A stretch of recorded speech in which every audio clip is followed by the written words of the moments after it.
today I'm here for Top 5 Tuesday, and today's theme is love triangles I could look past. So like there is a lot of tropes out there that we really don't like, and there's a lot of tropes that we can't deal with even in books we really like, but there's one trope, which is love triangles, is one that I either really hate or I kind of am okay with it, but most of the time I really hate it. So these are the books that I overlooked the idea of the love triangle because either it was a great love triangle or the books were just so amazing that I could look past it, but I'm excited to get into the theme. So number 5 on my list is 1,000 Pieces of You by Claudia Gray, and the reason for this is that because this character has just gone through so much and she doesn't really know what she's thinking, and like there is a guy right there that she feels like she can love, and then the guy that she's always loved she's found out is like kind of a villain. She doesn't really know what to think, so it's a love triangle where she doesn't know what her feelings are, and I really actually enjoyed that because it wasn't just about the guys, it was just about how she felt. And because this book is about different dimensions and meet the two guys when they aren't the people they should be, and seeing them sometimes being bad or seeing them sometimes be good, and like it's a very interesting setting, and I feel like if this wasn't a book about different dimensions it would not have worked, but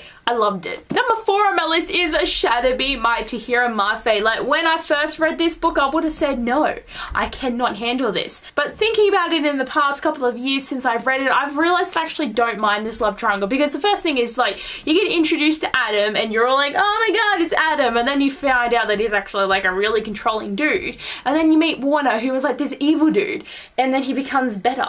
You know, it's just like one of those love triangles where you don't really know who people are, and because of the way that Juliet actually narrates stuff, like you don't know really how she feels sometimes, and then you do know how she feels, but it can actually be quite confusing. And just like the love triangle really added to the story because it added that character development, and also the fact that she has to figure out how to like pick someone and what to do, and just it's a love triangle that, as I said, I didn't like it, but now I do. Number 3 on my list is From the Selection by Kurikass. This is just a fun read, like you don't have to think about it too much, but like with the love triangles, like, you know, you get introduced to Aspen and then he breaks up with her because he's all like, oh, I'm too poor for you, love, we can't do this anymore, and then you're like, bastard. And America gets sent to the castle and has to try and win over Maxon, and then like, you know, she sort of starts forming a romantic attachment with him, but then Aspen just turns up suddenly, and then you're just like, okay, it's happening, you know, like, and it's like with this love triangle I actually felt bad for Aspen. Like I was team Maxon, but I felt bad for Aspen because, you know, he loved her so much, and she's all like, nah bitch, I'm over you. But like this love triangle is one that actually just, I felt bad for one of the dudes,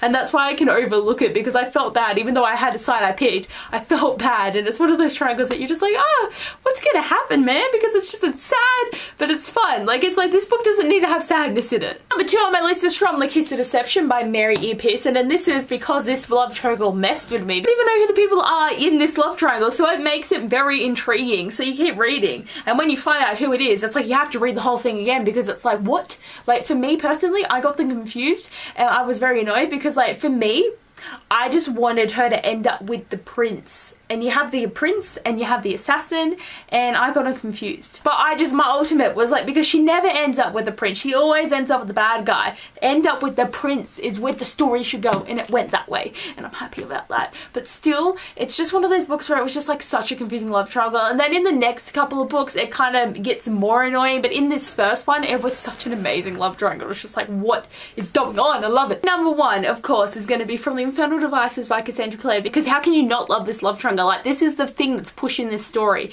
is this love triangle. You love absolutely every single part of the love triangle, and they literally could all be together and just have like a threesome and you'd be happy about it. Like it's just, I love them so much, and it's so sad, and like the way that it's handled in the end, where like, I can't really spoil it, but like what happens in the end with the love triangle and how it concludes, it's perfect. Like it's exactly what the characters would have done, and it's just amazing. I can't even, because it's beautiful, and I'm never not gonna love this love triangle, and no other time a Cassandra Clare love triangle has ever worked. This is the only one that's been perfect. I'm hoping really like the last hours, like the love triangle, because there is obviously a love triangle that too is gonna be good, or it's gonna be shit. I don't know, but I hope it's good.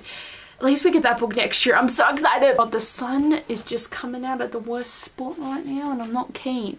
These are the 5 books with love triangles that I was okay with, because I actually love all of these books. Like they're all amazing, and like I'm gonna rereading Shatter Me soon, so I'll be able to see if I actually still like this love triangle, because like the first time I read it I hated it, and now it's like I'm gonna reread it to see how I feel, but I've got like a new outlook and I'm excited. But anyway guys, hopefully you enjoyed this video. Thanks for watching. I'll see you guys later. Bye.